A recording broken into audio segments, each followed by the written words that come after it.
Good evening all, welcome to Learners Academy. Good evening. भाई बाकी बच्चों की आवाज नहीं आई?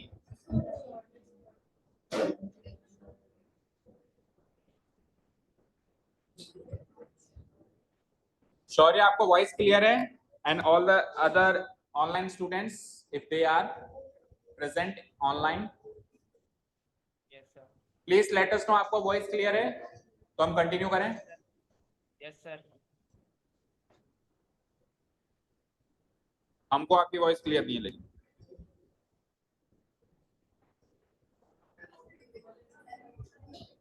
अलाउ नहीं कर रहा था. वो अंदर बैठा है, कहाँ अलाउ नहीं कर रहा? ओके, वॉल्यूम नहीं आ रहा.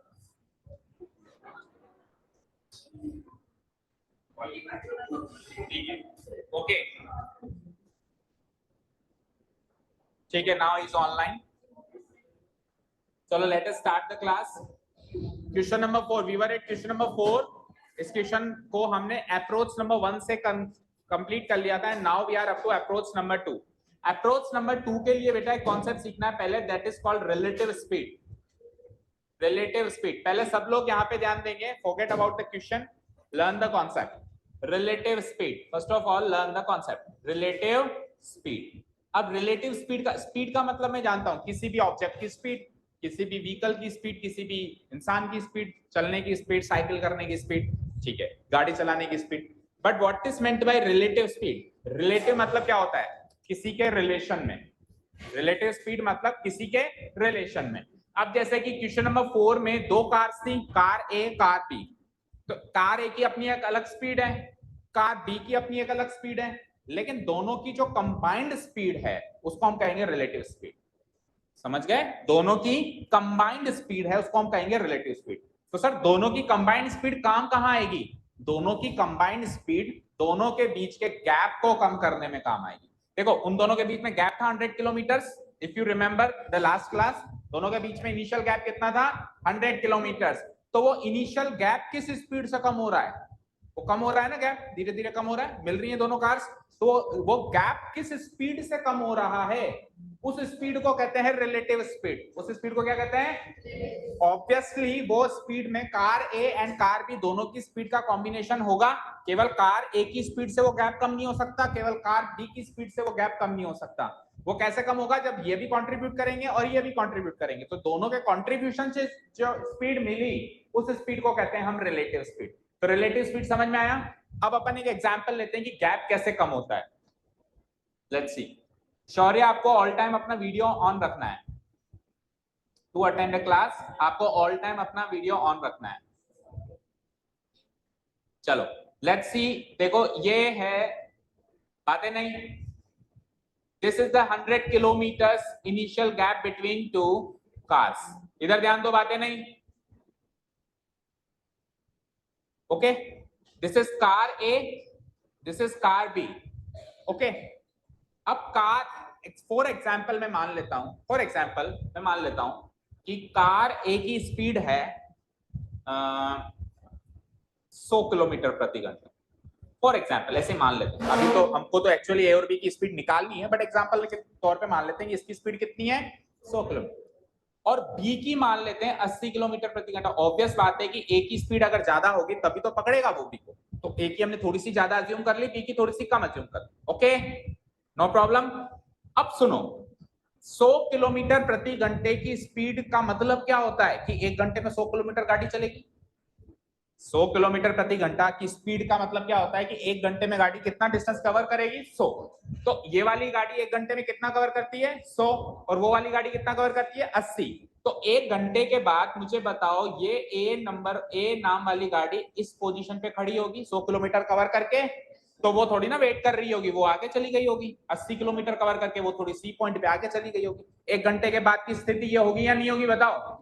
एक घंटे के बाद ए वाली गाड़ी बी के साथ में होगी 100 किलोमीटर पूरा कवर करके. इसकी स्पीड क्या है? 100 किलोमीटर प्रति घंटा. एक घंटे में 100 किलोमीटर चल गई. उसकी स्पीड क्या है? 80 किलोमीटर प्रति घंटा. तो एक घंटे में 80 किलोमीटर और आगे चली गई. तो अब इन दोनों गाड़ियों के बीच का गैप कितना है बताओ? पहले कितना था, अभी कितना है? कितना कवर हुआ? तो ये 20 किलोमीटर जो गैप कवर हुआ है ये दोनों की रिलेटिव स्पीड से कवर हुआ। समझ गए? टोटल गैप कितना था? 1 घंटे में कितना कवर हुआ? 2 घंटे में कितना होगा? 3 घंटे में, 4 घंटे में और 5 घंटे में पूरा शुरू हो जाएगा। That means car A car B को 5 घंटे में पकड़। समझ आया? तो रिलेटिव स्पीड का मतलब वो गैप किस स्पीड से कम हो रहा है। पहले गैप 100 का था लेकिन 1 घंटे के बाद ये इधर आ गई, ये थोड़ी आगे चली गई, लेकिन गैप अब 80 का रहेगा क्योंकि वो गाड़ी तेज चली है, गाड़ी थोड़ी स्लो चली है। फिर 1 घंटे के बाद वो थोड़ी आगे, ये थोड़ी आगे, अब गैप 60 किलोमीटर का ही रह गया होगा, 20 और कवर हो गया होगा, हो गया होगा। फिर थोड़ी आगे, फिर थोड़ी आगे, अब गैप 40 का ही रह गया होगा, फिर 20 का रह गया होगा और फाइनली 5 घंटे के बाद दोनों गाड़ियां एक ही पोजीशन पे आ गई होंगी। ऐसा ही हुआ होगा। समझे? मान लो दोनों की स्पीड 100 है, दोनों की स्पीड बराबर है, तो दोनों बराबर चल रही, सेम स्पीड से चल रही, तो 1 घंटे के बाद भी सेम ही गैप रहेगा।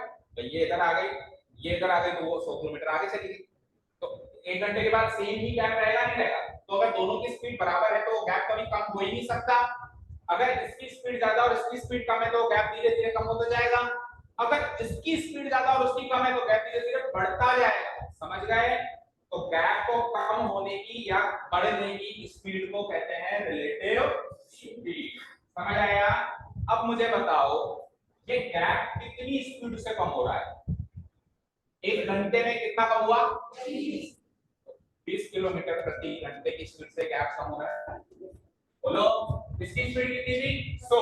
इसकी स्पीड कितनी थी? 80। ये कहता है मैं 100 किलोमीटर की रफ्तार से तेरे पास आऊंगा, मैं भी 80 की रफ्तार से आगे जा रहा हूं, फिर भी मैंने 20 किलोमीटर तो ज्यादा चलाना है तेरे से, तो हम दोनों के बीच की दूरियों को मैंने 20 किलोमीटर प्रति घंटे की रफ्तार से कम कर दिया। समझ गए? क्लियर है? अब ये 20 कैसे मिला? इसकी स्पीड और इसकी स्पीड का difference. So when they are going in the same direction, relative speed होती है दोनों का डिफरेंस। रिलेटिव स्पीड का फॉर्मूला मिल गया। अगर दोनों सेम डायरेक्शन में चल रही हैं तो रिलेटिव स्पीड का फॉर्मूला क्या मिल गया? दोनों की स्पीड का डिफरेंस। 20 किलोमीटर प्रति घंटा आ रहा है, उसी स्पीड से गैप कम हो रहा है। ओके, अब जब दोनों एक दूसरे की तरफ जा रही हैं तो रिलेटिव स्पीड पता है क्या होगी? देखो सपोज करो 1 घंटे के, अब थोड़ा सा एग्जांपल को चेंज करना पड़ेगा। सपोज करो इसकी स्पीड है 60 किलोमीटर प्रति घंटा, इसकी स्पीड क्या है? 60, और इसकी स्पीड मान लेते हैं 30 या 40, और दोनों एक दूसरे की तरफ आ रही हैं, दैट मींस ऑपोजिट डायरेक्शन में ये ट्रैवल कर रही है लाइक दिस। ओके, तो 1 घंटे के बाद ये कहां पहुंचेगी? 60 किलोमीटर ट्रैवल करके करीब यहां पहुंच जाएगी, और 1 घंटे के बाद वो 40 किलोमीटर ट्रैवल करके यहां की यहीं पहुंचेगी, क्योंकि टोटल तो 100 ही है ना, टोटल 100 है तो इधर 60 है तो इधर 40 है, तो 1 घंटे में दोनों मिल जाएंगी, मिलेंगी। तो गैप किस स्पीड से कम हुआ पता है? दोनों की स्पीड्स का सम। भाई 60 तू चले, 40 में चले, तो हम दोनों ने कितना कंट्रीब्यूट किया? टोटल 100 किलोमीटर प्रति घंटे का कंट्रीब्यूशन, क्योंकि हम दोनों एक दूसरे की तरफ आ रहे हैं। तो 60 की स्पीड से मैं चल रहा हूं, 40 की स्पीड से तू चल रहा है, तो दोनों की स्पीड 100 किलोमीटर प्रति घंटे की हो चुकी है, क्योंकि हम दोनों एक दूसरे की तरफ आ रहे हैं। समझ गए? तो रिलेटिव स्पीड जब एक दूसरे की तरफ आ रहे हैं तब रिलेटिव स्पीड क्या होती है? सम ऑफ स्पीड्स। क्या होती है? सम। और जब एक दूसरे का पीछा कर रहे हैं तो डिफरेंस ऑफ स्पीड्स। समझ गए? एक दूसरे की तरफ आ रहे हैं तो रिलेटिव स्पीड क्या होगी? सम ऑफ स्पीड्स। और रिलेटिव स्पीड का मतलब क्या होता है? वो स्पीड जिससे गैप कम हो रहा है। ओके, तो अभी 100 किलोमीटर प्रति घंटे की रफ्तार से ये गैप खत्म हो चुका है, यानी कि 100 किलोमीटर प्रति घंटा, यानी 1 घंटे में 100 किलोमीटर, गैप भी 100 किलोमीटर ही था, 1 घंटे में दोनों मिल गए। 1 घंटे में दोनों मिलेंगे ना, चेक करो, 60 किलोमीटर ट्रैवल करके ये यहाँ आ जाएगा और 40 किलोमीटर ट्रैवल करके यहाँ आ जाएगा, एक ही पॉइंट पे दोनों मिल लेंगे। तो दोनों ने 1-1 घंटा गाड़ी चलाई, 1 घंटे में वो गैप बिल्कुल 0 हो गया। समझ गए क्या? ओके, सो आप रिलेटिव स्पीड हेडिंग मार्क करके रिलेटिव स्पीड का फॉर्मूला लिखो, या रिलेटिव स्पीड की एक शॉर्ट लाइन में डेफिनेशन लिख लो पहले। The speed at which the combined speed, ऐसे लिखो, the combined speed of two bodies, the combined speed of two bodies at which the gap between the two bodies is decreasing. दो bodies के बीच का gap किस speed से decrease हो रहा है, the two bodies is decreasing, is called the relative speed. ठीक है, डेफिनेशन समझ में आ गई? नहीं भी समझ में आया तो आपको वैसे पता होना ठीक है, ये थ्योरेटिकल डेफिनेशन तो आएगी नहीं मैथ्स में कि रिलेटिव स्पीड की डेफिनेशन बताओ, साइंस में फिजिक्स में फिर भी आ सकती है, तो वहां पे हो सकता है थोड़ी बहुत चेंजेस हो जाए। यहाँ पे आपको मतलब पता होना चाहिए, जिस स्पीड से गैप कम हो रहा है, दूरियां किस स्पीड से कम हो रही है, वही ये रिलेटिव स्पीड है। समझ गए? अब रिलेटिव स्पीड निकालेंगे कैसे? तो फॉर्मूला होगा पहला नंबर पॉइंट व्हेन, या फिर सिंपल वे में लिख लो same direction, same direction. Same direction के केस में रिलेटिव स्पीड का फॉर्मूला बनता है, बोलो अभी अभी बताया था, difference of the speeds, difference of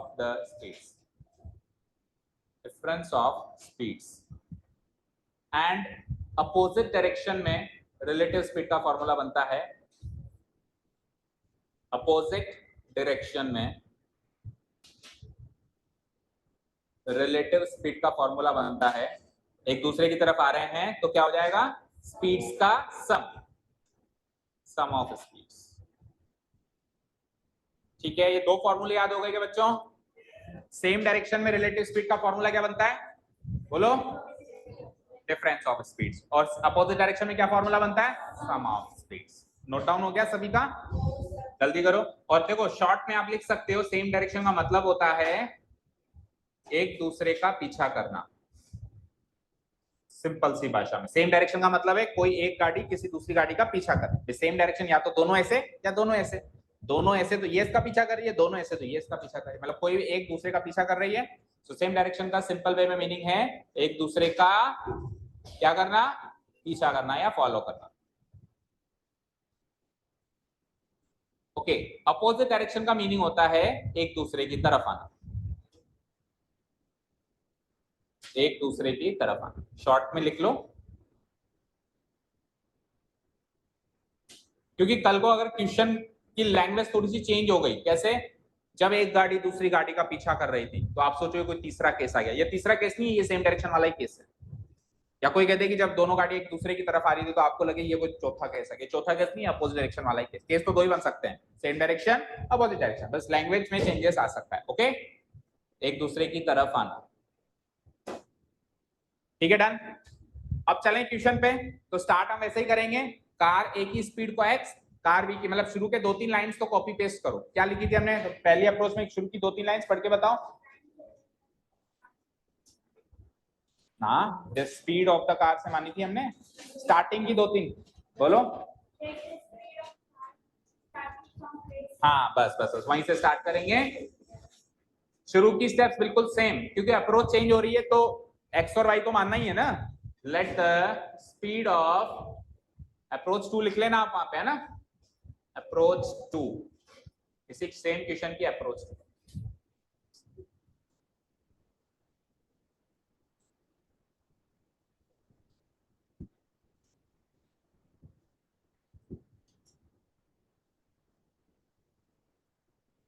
approach 2, ठीक है। हाँ, let the speed of car A, और कार ए कहां से स्टार्ट हो रही है, starting from place A, starting from place A, B x kilometre per hour, and the speed of car B starting from place B, starting from place B, b y kilometre per our. Okay,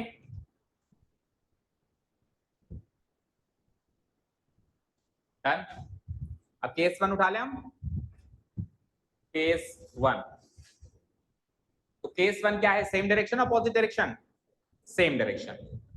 case 1 क्या है, same direction. तो same direction के case में tell me gap कितना कम करना है, initial gap कितना है, 100 किलोमीटर। लिखो initial gap between the two cars, initial gap between the two cars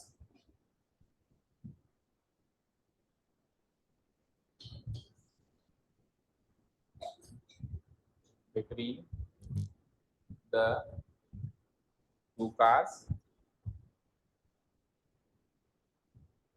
कितना है बेटा 100 किलोमीटर्स और एंड रिलेटिव स्पीड निकालेंगे। तो अभी अभी मैंने आपको बताया था सेम डायरेक्शन में रिलेटिव स्पीड क्या होती है, बोलो। अच्छा एक लाइन और लिखनी थी, हमने पहले लिखी थी अभी नहीं लिखी, बताओ क्या।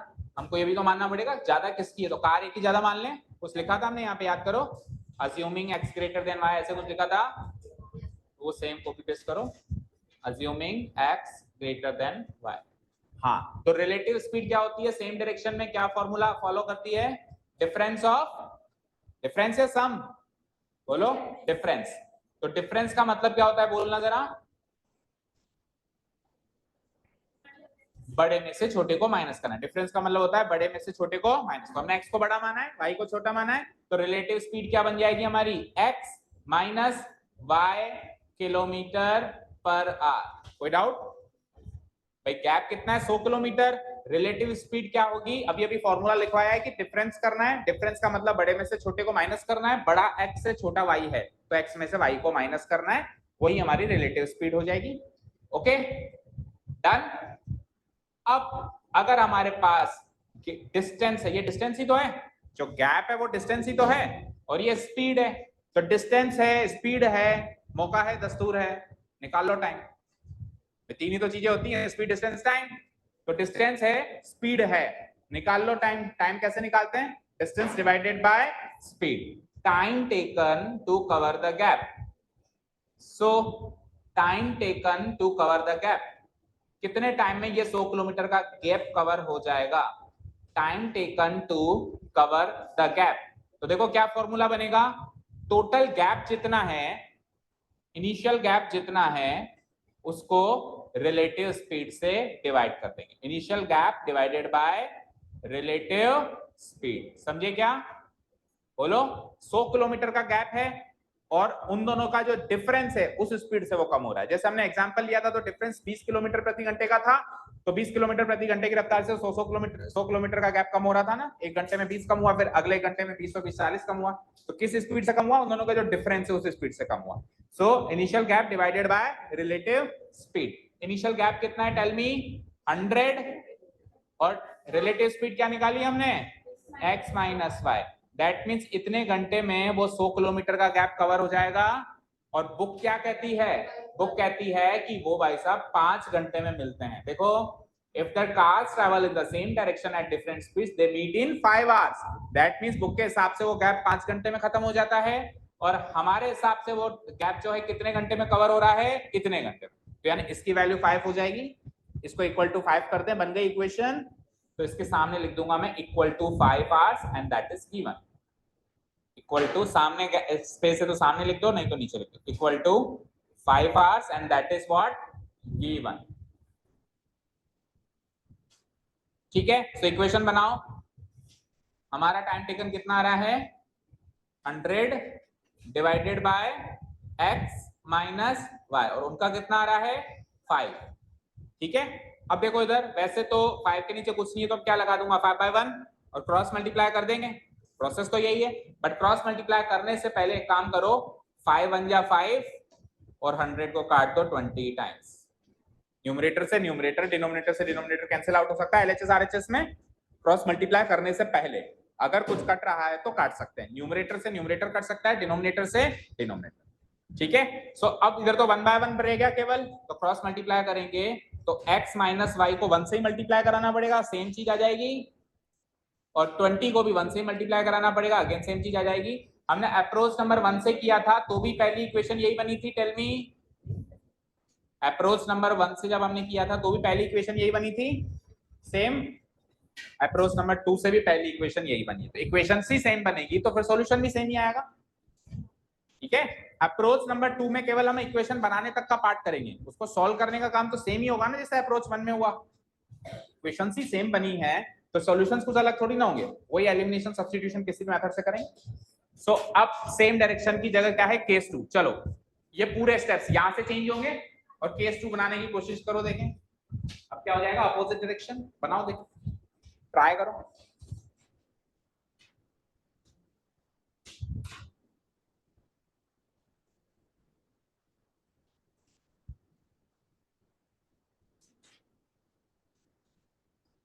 Case 2 opposite direction.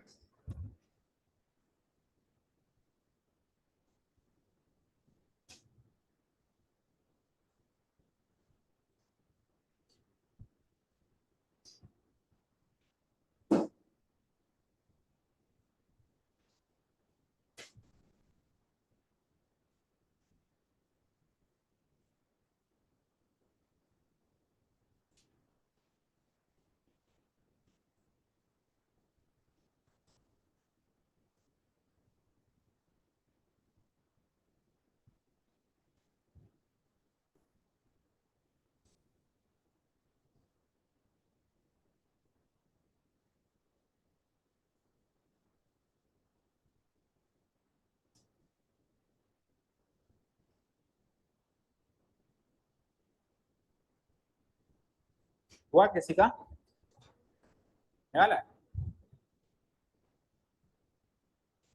होने वाला है। 4 दिन में होशियार हो गया तुम? हो गया, हो गया रिद्धि? क्यों? करो करो।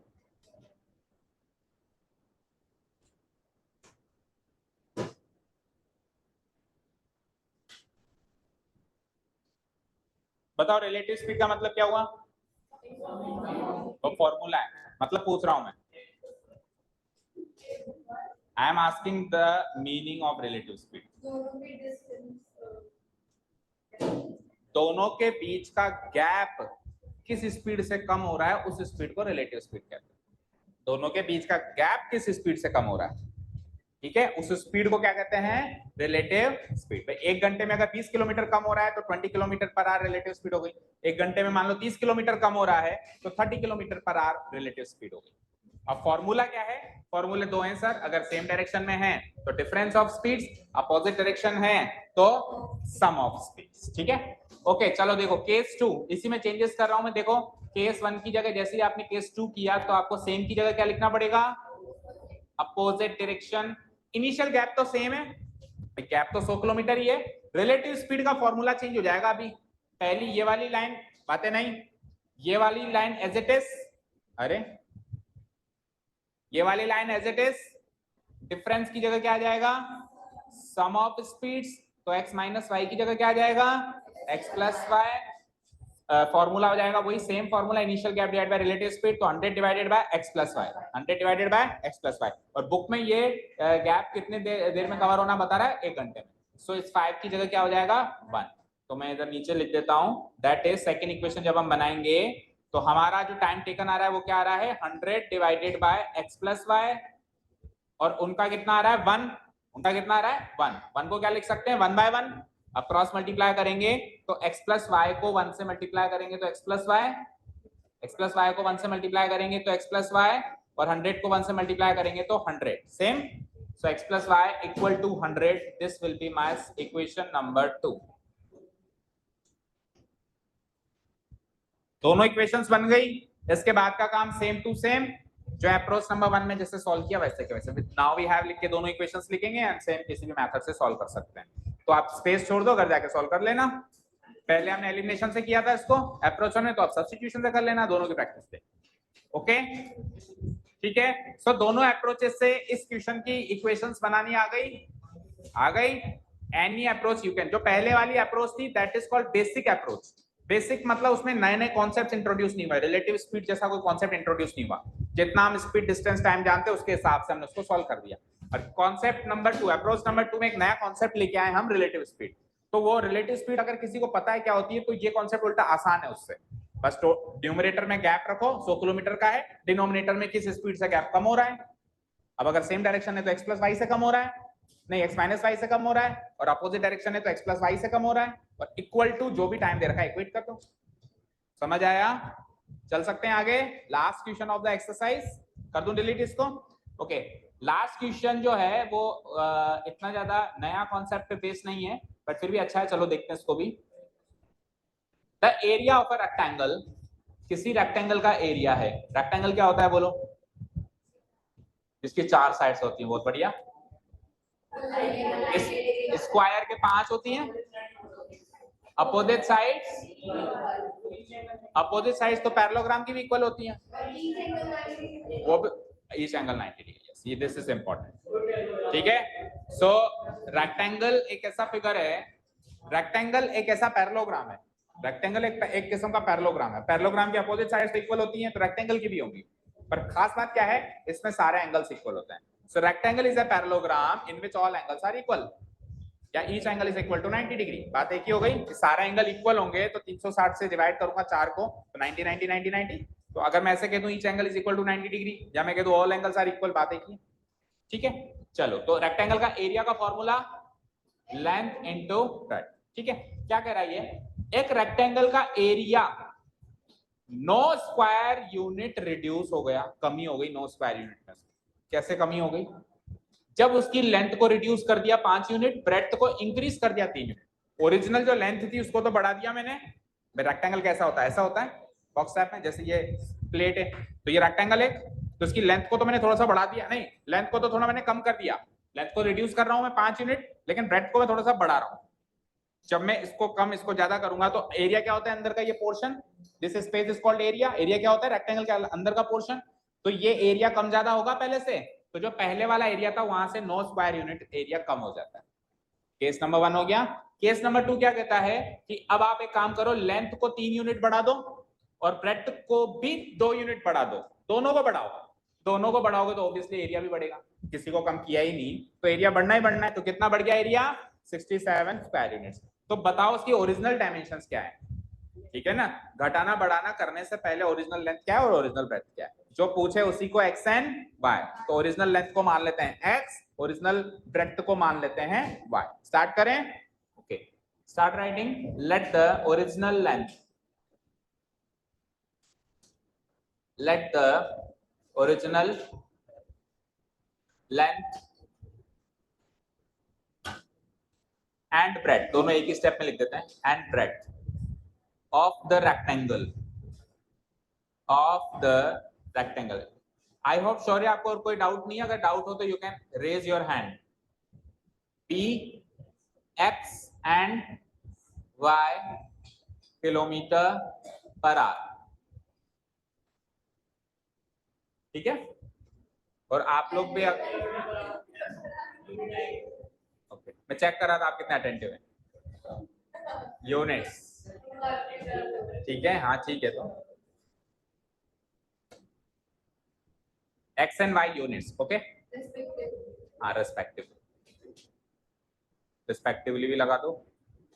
अगर आप में से कभी कोई ऑनलाइन क्लास लेगा तो this will be the process, इसी तरीके से लेनी है, ठीक है। नहीं लेनी तो मत लेना, ऑफलाइन आ जाना, मेरा तो कुछ नहीं जा रहा, बता रहा हूँ मैं। तो इस तरीके से लेनी होगी, बिल्कुल एक चेयर पे बैठ कर, ऐसे नहीं लेटे लेटे ले रहे हैं, कुछ वीडियो ऑफ कर दिया ऐसे नहीं। तो मैं भी क्लास से भगा दूंगा, वीडियो ऑफ, मैं क्लास से भगा दूंगा ऐसे, ठीक है। इस तरीके से बिल्कुल अटेंटिव होके, सिंसियर होके टेबल पर बैठ कर और फिर लेनी है, ऐसा नहीं होना चाहिए ना, ओके। क्या तो फिर नहीं ले सकते, फिर नहीं ले सकते, आपको कैमरा रिपेयर करवा के फिर देनी पड़ेगी, नहीं तो पता चले वहीं पे टीवी देख रहे हैं, वहीं खाना खा रहे हैं, वहीं ऑन कर रखी है ना। चलो इधर आ जाओ, बस हो गया, हो गया। सो अब मुझे बताओ, ओरिजिनल लेंथ अगर x है, ओरिजिनल ब्रेड्थ अगर y है, तो ओरिजिनल एरिया क्या होगा, length into breadth. Original length आ गई, ओरिजिनल ब्रेड्थ आ गई, तो ओरिजिनल एरिया की भी तो बात करो। So original area of rectangle, original area of the rectangle. So area का फॉर्मूला बोल दो, लेंथ इनटू ब्रेड्थ। तो एक बार हम लिख लेते हैं पूरे क्वेश्चन में, बार बार चाहे से नहीं लिखेंगे, लेंथ इनटू ब्रेड्थ 3 बार लिखना पड़ेगा एरिया, एक बार ओरिजिनल, एक बार केस नंबर 1 में एरिया, एक बार केस नंबर 2 में, 3 बार लिखना पड़ेगा। तो फॉर्मूला एक बार जिक्र कर दो बस सॉल्यूशन में, लेंथ इनटू ब्रेड्थ, बार बार लिखने की जरूरत नहीं है। क्या सिखा रहा है उसको, सो लेंथ कितनी है x और ब्रेड्थ कितनी है y, तो x इनटू y को मैं xy भी लिख सकता हूं, xy। और अब ये एरिया है, तो एरिया है तो क्या होगा, स्क्वायर यूनिट्स। भाई लेंथ और ब्रेड्थ तो यूनिट्स में थी, यूनिट्स मतलब लाइक सेंटीमीटर, मीटर, किलोमीटर, ये यूनिट्स हैं। और जैसे एरिया में जाएंगे तो जो सेंटीमीटर था वो स्क्वायर, सेंटीमीटर स्क्वायर हो जाएगा, जो मीटर था वो मीटर स्क्वायर हो जाएगा, जो किलोमीटर था वो किलोमीटर स्क्वायर। तो मुझे पता नहीं क्या है, इसलिए मैं स्क्वायर यूनिट्स लगा देता हूं जस्ट। डन, यहाँ तो कोई डाउट नहीं है। Now case number 1, case number 1 में क्या मॉडिफिकेशंस किए हमने वो चेक करो। क्या मॉडिफिकेशन की है कि लेंथ को तो रिड्यूस कर दो 5 यूनिट और ब्रेड्थ को इंक्रीज कर दो 3 यूनिट। लेंथ को रिड्यूस करो, ब्रेड्थ को इंक्रीज करो। ओके, सो केस नंबर 1 में हमने करना है, केस नंबर 1 में क्या करना है, लेंथ को क्या करना है, रिड्यूस। तो reduced length of the rectangle. So पहले वाली लेंथ क्या थी, टेल मी। पहले वाली लेंथ क्या थी, ओरिजिनल x, उसमें से कितनी रिड्यूस करनी है, 5। तो x में से 5 रिड्यूस करेंगे तो नई लेंथ क्या आएगी, very good, x minus 5 units हो गई। अच्छा, ब्रेड्थ के साथ क्या किया उन्होंने, बढ़ाया ब्रेड्थ को या रिड्यूस किया, इंक्रीज किया। तो increased breadth of the rectangle. तो ओरिजिनल ब्रेड्थ कितनी थी, टेल मी, y थी ना, और उसमें बढ़ाया, कितना बढ़ा दिया उन्होंने, 3 यूनिट बढ़ा दिया। तो नई ब्रेड्थ कितनी मिलेगी, y प्लस 5 यूनिट्स, 3 है, okay, y plus 3 units, y plus 3 units. Done. तो अब कुछ घटाया कुछ बढ़ाया, तो एरिया में भी चेंजेस हुए होंगे। तो वो क्या कहता है कि एरिया क्या हो गया, चेंज हो गया। क्या हो गया, एरिया में चेंजेस हो गए। क्या चेंजेस हो गए, रिड्यूस हो गया, एरिया रिड्यूस हो गया। ओके, सो एक बार नया एरिया निकालते हैं। तो नया एरिया को हम लिख सकते हैं मॉडिफाइड एरिया। सो मॉडिफाइड एरिया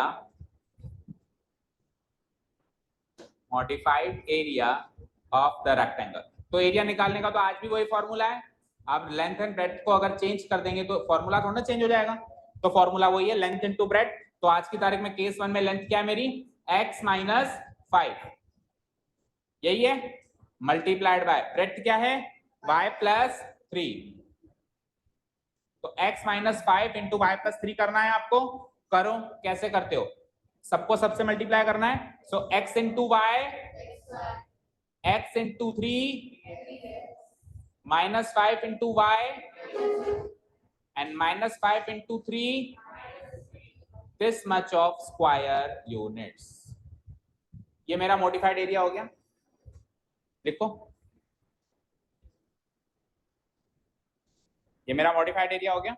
यहां तक किसी को कोई डाउट, हमने ओरिजिनल लेंथ मानी, ओरिजिनल ब्रेड्थ मानी, ओरिजिनल एरिया निकाल दिया, फिर लेंथ घटा दी बढ़ा दी, ब्रेड्थ की घटा दी बढ़ा दी, जो भी जैसा वो कह रहा है, और फिर हमने मॉडिफाइड एरिया। ओके, अब क्वेश्चन कहता है कि जो नया एरिया है वो पिछले एरिया से रिड्यूस हो गया है। कितना रिड्यूस हो गया है, 9। यानी पिछले एरिया में अगर 9 घटा दो तो नया एरिया मिलेगा। बोलो, नया एरिया जो है पिछले एरिया से 9 कम है, रिड्यूस कर दिया तब जाकर नया एरिया मिला। ठीक है, यानी पिछले एरिया में अगर मैं 9 स्क्वायर यूनिट कम कर दूं तो मुझे नया एरिया मिल जाएगा, यानी xy minus 9 equal to this. वहां से बन जाएगी इक्वेशन। बोलो, समझ आया, समझ गए। सो उस लाइन को लिखना पड़ेगा। Now it is given that, ध्यान से समझते चलो क्योंकि केस 2 आप ही को बनाना है। तो इस तरीके से समझो ताकि केस 2 में फिर इधर उधर झांकना ना पड़े। Now it is given that the modified area, एक मिनट रुको। Now it is given that the modified area is कितने कम है, कितना कम है, 9 square, 9 square units less than the original area. यही तो गिवन है, less than the original area. तो यहां से हम बनाएंगे इक्वेशन, दैट इज, चलो मैं इक्वेशन बना रहा हूं, बताओ मुझे मॉडिफाइड एरिया क्या है।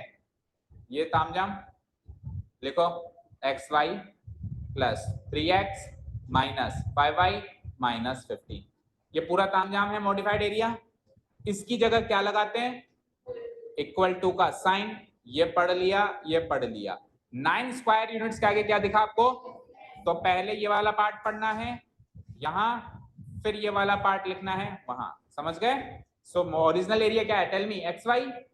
ओरिजिनल एरिया क्या है, xy, और लेस देन की जगह क्या लगाते हैं, माइनस, और फिर 9। समझे।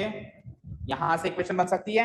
अब देखो xy यहां पर भी है, xy वहां पर भी है, दोनों जगह साइन पॉजिटिव है, प्लस का xy है, प्लस का xy है, तो सेम क्वांटिटी अगर दोनों जगह और साइन भी सेम है तो कैंसिल आउट, खत्म। सो आप लेकिन ऐसे काट नहीं सकते, ऐसे काटना अलाउड नहीं है। आप नेक्स्ट स्टेप में दोनों को लिखो ही मत, तो देखने वाला समझ जाएगा भी कैंसिल आउट हो चुका है। सो नेक्स्ट स्टेप में क्या बचा मेरे पास, 3x, बोलो 3x माइनस 5y। अब देखो कांस्टेंट टर्म उधर पहुंचा देते हैं ना, देखो मेरी बात सुनो, अगर आप -15 को यहां रख के -9 को इधर लेके आ रहे हो, आप सारी टर्म्स को अगर इधर लेके आ रहे हो, दैट मींस आप कौन सा मेथड अप्लाई करना चाहते हो, ग्राफिकल करना चाहते हो क्या, नहीं करना चाहते, या तो आप एलिमिनेशन अप्लाई करना चाहते हो या सब्स्टिट्यूशन, दोनों ही केसेस में आप कांस्टेंट टर्म आरएचएस में रखते हो ना। तो कांस्टेंट टर्म आरएचएस रखने के उपलक्ष्य से आप -9 को तो उधर ही रहने दो, -15 को भी उधर पहुंचाओ, तो -15 उधर जाएगा तो +15, और ऑलरेडी वहां पे कौन है, -9। तो final equation is 3x minus 5y equal to what is 15 minus 9? 6. This is your first equation. Equation number 1. किसी को कोई डाउट? No one? कोई डाउट नहीं है? केस 1 में, केस 2 बनाओ, क्वेश्चन दिखाओ। हाँ ये भी अच्छा क्वेश्चन दिखाएं। तो देखो भाई, लेंथ बढ़ा दो 3 यूनिट, मैं ब्रीफ कर देता हूं, आपको पढ़ने में दिक्कत आएगी ना, मैं ब्रीफिंग कर देता हूं, मतलब मैं सरल भाषा में बता देता हूं। लेंथ बढ़ा दो 3 यूनिट, ब्रेड्थ भी बढ़ा दो 2 यूनिट, दोनों बढ़ानी है आपकी बार, रिड्यूस कुछ नहीं करना, और एरिया भी बढ़ा दो कितना यूनिट, 67। तो तीन ही बातें, लेंथ बढ़ेगी 3 यूनिट, ब्रेड्थ बढ़ेगी 2 यूनिट, एरिया बढ़ेगा 67 यूनिट। अच्छा 3 यूनिट और 2 यूनिट लेंथ और ब्रेड्थ किससे बढ़ेगी, केस 1 से बढ़ेगी या ओरिजिनल से बढ़ेगी, ओरिजिनल से। एक बार केस 1 खत्म हुआ, उसका कोई डेटा नहीं लेना अब आपको केस 2 में, आपको वापस ओरिजिनल से डेटा लेना है। ओके, स्टेप्स सारे वही रहेंगे, मतलब डेटा चेंज होगा।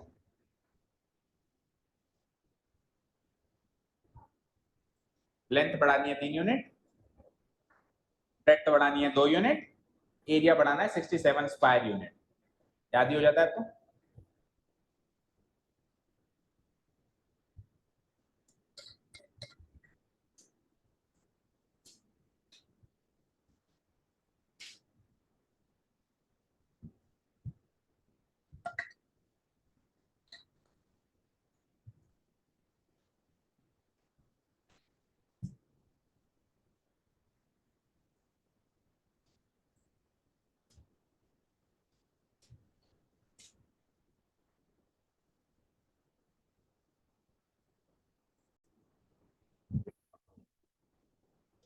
चलो जी, लेट्स सी केस नंबर 2। तो इसी में चेंजेस कर रहा हूं, आप भी चेक करिए क्या क्या चेंजेस हैं। केस 2 स्टार्ट हो गया हमारा। सो दोनों को इंक्रीज करना है आपकी बार, ब्रेड्थ को भी इंक्रीज करना है, लेंथ को भी क्या करना है, इंक्रीज। कितना कितना करना है, लेंथ को कितना करना था, 3 यूनिट, तो पहले x थी तो अब क्या हो जाएगी, x प्लस 3, ये हो जाएगी x प्लस 3 यूनिट्स, और ब्रेड्थ को भी इंक्रीज करना है कितना, 2 यूनिट्स, तो पहले अगर ओरिजिनली y थी तो अभी कितनी हो जाएगी, y प्लस 2, ठीक है, तो वो हो गई x प्लस 3 और ये हो गई y प्लस 2। ओके, अब जब मैं एरिया निकालूंगा तो क्या होगा, x प्लस 3 गुणा y प्लस, अब इधर करूंगा थोड़ा कंजेस्टेड हो जाएगा, इधर कर देता हूँ, इस ब्लॉक में कर देता हूँ।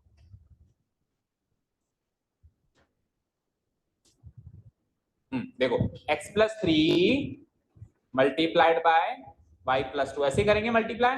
चलो मल्टीप्लाई करते हैं सबको सबसे, x into y, x into 2, 3 into y, and 3 into 2, 3 2 जा 6, so this much of square unit, ये हो जाएगा मेरा नया एरिया।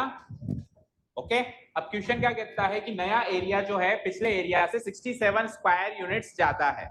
कितना ज्यादा है, 67 स्क्वायर यूनिट्स ज्यादा है।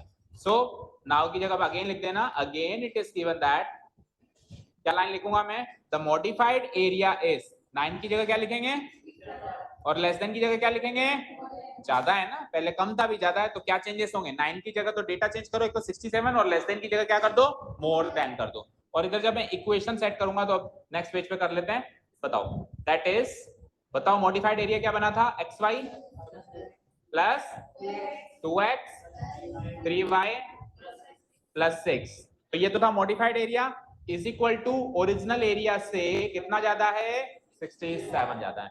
पिछली बार की तरह x y से x y हो जाएगा कैंसिल्ड आउट, सो 2x प्लस 3y और 6 को हम वहां भेज देंगे तो 67 माइनस 6 कितना होता है 60। So finally equation is 2x plus 3y equal to 61। Mark करो इक्वेशन नंबर 2 हो गई मार्क। अब दोनों इक्वेशंस को लिखो साथ में। नाउ वी हैव बोलो पहली इक्वेशन क्या बनी थी 3x क्या minus 5y equal to 6 and second equation क्या बनी थी 2x प्लस 3y। अब ये किसी भी एंगल से एलिमिनेशन के टाइप की तो नहीं लग रही है क्या बताओ, क्योंकि ना तो 3 से 2 मैच हो रहा है ना 5 से 3 मैच हो रहा है, तो ना तो इक्वेशन 1 से 2 को घटा सकते हैं ना प्लस कर सकते हैं, तो फिर कौन सा मेथड चूज कर लेते हैं सब्स्टिट्यूशन चूज कर लेते हैं। सो सब्स्टिट्यूशन के लिए इक्वेशन 1 उठा लें, बोलो इक्वेशन 1 क्या है equation 1 3x minus 5y equal to 6 उठा लिया हमने। अब इसमें से या तो x को y की टर्म्स में या y को x की टर्म्स में, यही है सब्स्टिट्यूशन। तो x को y की टर्म्स में अगर लिखेंगे तो 3x की वैल्यू क्या हो जाएगी, ये माइनस 5y उधर चला जाएगा तो 6 प्लस 5y हो जाएगा, और फिर 3x की वैल्यू है ये तो x की वैल्यू क्या हो जाएगी 3 से डिवाइड कर दें 6 प्लस 5y डिवाइडेड बाय 3 हो गया। अब इसको कहां सब्स्टिट्यूट कर दूंगा मैं सेकेंड इक्वेशन में, substituting x equal to now substituting. अच्छा मुझे बताओ अगर इसको जबरदस्ती एलिमिनेशन से ही करना पड़े, मतलब पर्टिकुलरली आ जाए कि इसको तो एलिमिनेशन से ही करना है, तो फिर आपको मल्टीप्लाई करके दो नई इक्वेशंस बनानी पड़ेंगी। देखो अगर आप x को एलिमिनेट करना चाहते हो तो 3 और 2 का एलसीएम लो, और अगर आप y को एलिमिनेट करना चाहते हो तो 5 और 3 का एलसीएम लो 15। तो सपोज करो मैं x को एलिमिनेट करना चाहता हूं तो मैं 3 और 2 का एलसीएम ले लूंगा 6, तो मुझे 3 को भी 6 बनाना है, मुझे 2 को भी 6 बनाना है, तो इसको तो कर दो 2 से मल्टीप्लाई पूरी इक्वेशन को, इसको कर दो 3 से मल्टीप्लाई, इस पूरी इक्वेशन को 2 से, इस पूरी इक्वेशन को 3 से, तो ये भी 6x हो जाएगा और ये भी 6x हो जाएगा, और फिर एलिमिनेशन लगा सकते हैं। तो एलिमिनेशन के लिए दो नई इक्वेशन बनानी पड़ेगी 3 और 4 और उसमें काम करना पड़ेगा, ठीक है। और सब्स्टिट्यूशन में इतना सब कुछ नहीं करना, तो इसलिए हम अभी substitution he apply, but in case अगर वो कह देता है कि नहीं साहब एलिमिनेशन से करो तो फिर ये काम करें। Done. Substituting x equal to 6 plus 5y whole divided by 3 from equation second to equation 1। इसमें सही किया हमने, उल्टा कर दिया, सॉरी 1 से 2 में करना था ना, from equation 1 to equation 2 we get, so let us substitute, so equation 2 में आ जाइए। इक्वेशन 2 was 2x प्लस, तो x की जगह तो x की वैल्यू डाल दूं मैं, क्या है x की value 6 plus 5y whole divided by 3, bracket जरूर लगाना, ओके। उसके बाद क्या है plus 3y equal to 61, okay. अब 2 से 3 कट सकता है क्या, नहीं कट सकता, तो फिर 2 को अंदर मल्टीप्लाई करो, 2 6 जा 12, 2 5 जा तो 12 प्लस 10y डिवाइडेड बाय 3 हो गया, और आगे क्या है प्लस होल इक्वल टू 61। अब ये 3 हटाने के लिए बोथ साइड्स 3 से मल्टीप्लाई कर दें, तो जब मैं सारी टर्म्स को 3 से मल्टीप्लाई करूंगा तो इसको जब 3 से करेंगे तो 3 से 3 कट जाएगा, तो क्या बचेगा 12 प्लस 10y, अगली 3y को जब 3 से मल्टीप्लाई करेंगे तो क्या बनेगा 9y, and when we multiply 3 by 61 it comes out to be 183। 2 minute okay चलिए। सो 10y plus 9y gives me what 19y, and 12 को उधर सब्स्टिट्यूट करो, मतलब शिफ्ट करो, सॉरी 183 माइनस 12 इज व्हाट, करना माइनस करो 171 और 61 171, ओके। एंड 19 9 जा कितना होता है 171 होता है ना, डाउटफुल है क्या, तो implies y इक्वल टू, उधर स्पेस नहीं इधर लिख रहा हूं, 19 y equal to 171 divided by 19 9 जा 171 होता है, so y is equal to 9, इसको पुट करो यहां तो मिल जाएगा x, कर दूं पुट, क्या कर देता हूं उस ब्लॉक में, putting y equal to 9 in equation first, putting y equal to 9 in equation first, we get equation 1 implies, बोलो equation 1 क्या आती है, x equal to 6 plus 5y, तो y की वैल्यू डाल दो, y की वैल्यू है 9 डिवाइडेड बाय 3, सो करो उसको सॉल्व। 5 9 जा कितना होता है, 5 9 जा 45, 45 प्लस 6 51 बाय 3, 51 बाय 3 कितना होगा 17, 17 3 जा 51 होता है।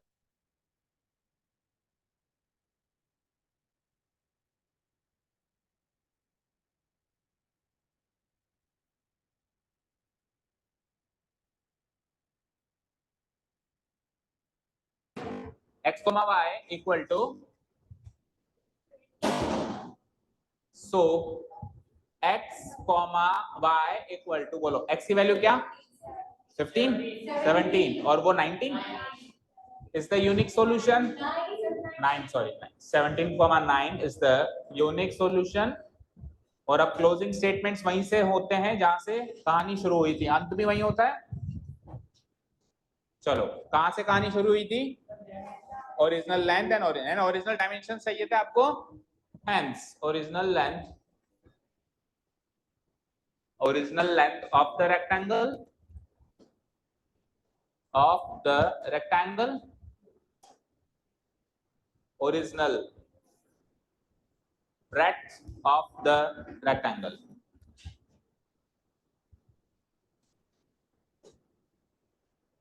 so ओरिजिनल लेंथ क्या मानी थी x और ओरिजिनल ब्रेड्थ क्या माना था y। सो x क्या निकला 17 यूनिट्स और y क्या निकला। अब ये इतना काम तो नोटबुक में करना है, और अब आगे जो जस्टिफिकेशन का काम है नोटबुक में नहीं करना, लेकिन जस्टिफाई करके देखना है।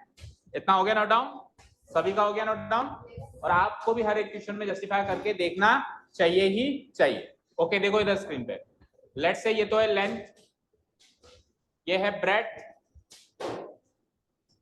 और ये है एरिया, ये है लेंथ, ये है ब्रेड्थ, बात है नहीं। इधर देखो, इधर देखिए, ये है लेंथ, ये है ब्रेड्थ और ये है एरिया।